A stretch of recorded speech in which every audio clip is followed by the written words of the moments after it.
आज आप लोगों को हम डीसी शंट मोटर के बारे बताने जा रहे हैं। इतना देखिए, पहले भी हम बताए थे डीसी के बारे में, डीसी मोटर के बारे में।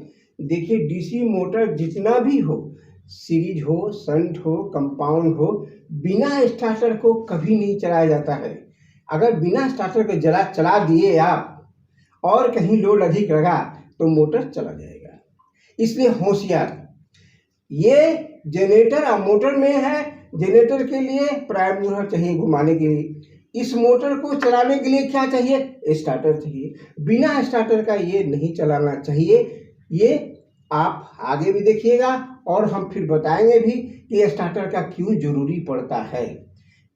अब देखिए, हम डीसी शंट के बारे में अभी स्टार्टर अभी नहीं बताएंगे कि इसके खत्म होने के बाद में ये कैसे कंट्रोल होता है, वो हम इसके बाद में स्टार्टर के बारे में हम सबका बारे में बताएंगे आपको। देखिए, इसमें क्या है, डीसी शंट के मोटर जो है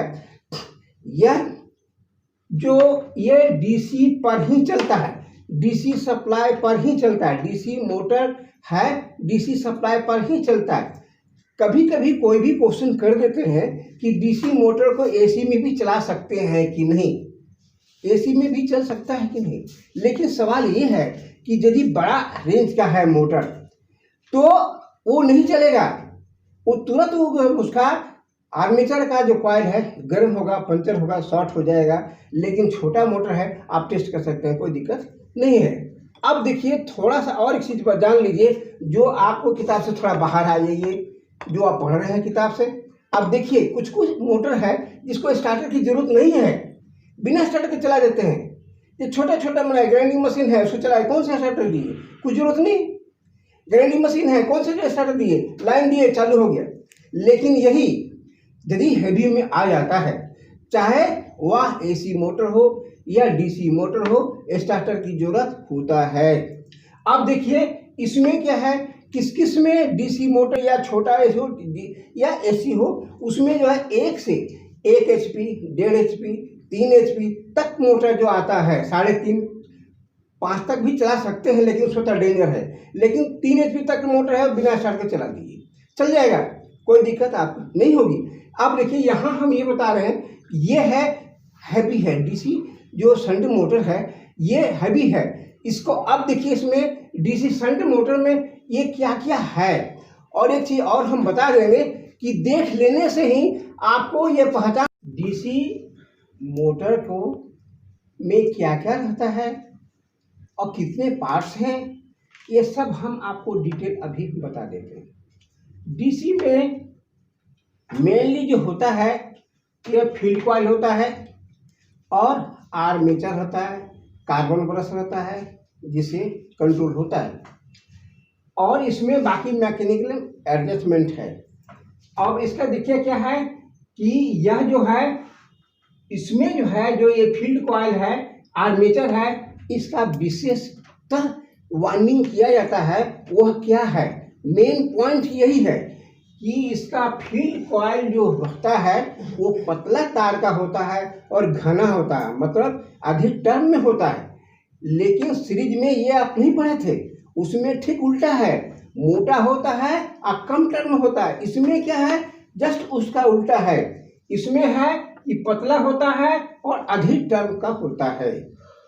बाकी आर्मेचर सेम जैसे है उसी तरह का, कार्बन ब्रश उसी तरह, ये सेम जो उसमें फंक्शन काम करता है।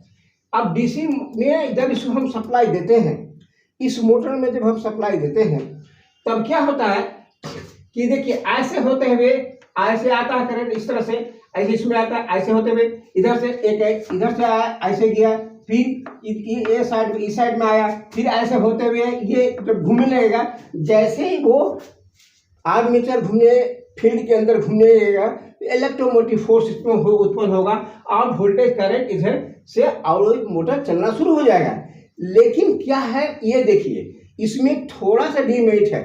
इसका जो वोल्टेज है, जैसे हम डीसी जनरेटर में पढ़े कि उसका वोल्टेज कांस्टेंट होता है, इसका स्पीड कांस्टेंट होता है। उसका वोल्टेज कांस्टेंट होता है लेकिन इसका स्पीड कांस्टेंट होता है, क्योंकि वह से ज़्यादा यदि दाब दीजिएगा तो ये वो चलना नहीं होगा, ये गूं गूं करना शुरू हो जाएगा। अधिक लोड दे दीजिएगा तो घुमियाने लगेगा। इसलिए इसका स्पीड का जो है स्पीड कांस्टेंट होता है, इससे बेसी वो नहीं जा पाएगा। आप एक ही बार जाइएगा, लाद दीजिएगा, लोड देते जाइएगा, धीरे धीरे दीजिएगा, आपका सर्विस देता रहेगा। लेकिन जैसे उससे ज़्यादा हो जाएगा स्पीड में डाउन हो जाएगा, कमज़ोर होगा, क्योंकि यह फ्लक्स इस पर लोड पड़ता है। ये इसका फ्लक्स जो इसके फ्लक्स से इसके साथ में जो कट करता है, तो जैसे ही इसका फ्लक्स कमेगा इसका हाई होगा तो लोड कम जाएगा। इसलिए हम लोग कोशिश करते हैं, यह कांस्टेंट स्पीड का है, इसमें इसका स्पीड हम बेसी इसमें हम नहीं कर पाते हैं। जो स्पीड है उसी स्पीड से चलना है, क्योंकि इसका टर्म बिल्कुल फिक्स रहता है।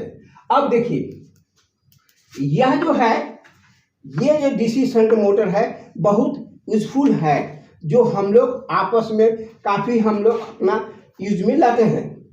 यहाँ देखिए इसका यूज क्या क्या हम करते हैं, कहाँ कहाँ इसका यूज करते हैं, ये देखिए। फर्स्ट है लकड़ी का, जैसे लकड़ी कारपेंटर रोंदा मारता है, लकड़ी को चिकना करता है, तो उसमें क्या होता है, वो डीसी शंट मोटर में होता है क्या, जब रोंदा वो अधिक अगर ऊपर से रुखापन रहेगा तो हल्का हल्का देता है, अगर ज़्यादा प्रेस दे दिया तो वही हुआ उसका घुमियाने लगेगा, ज़्यादा दे दिया तो जल जाएगा, इसलिए अधिक लोड दीजिएगा जल जाएगा।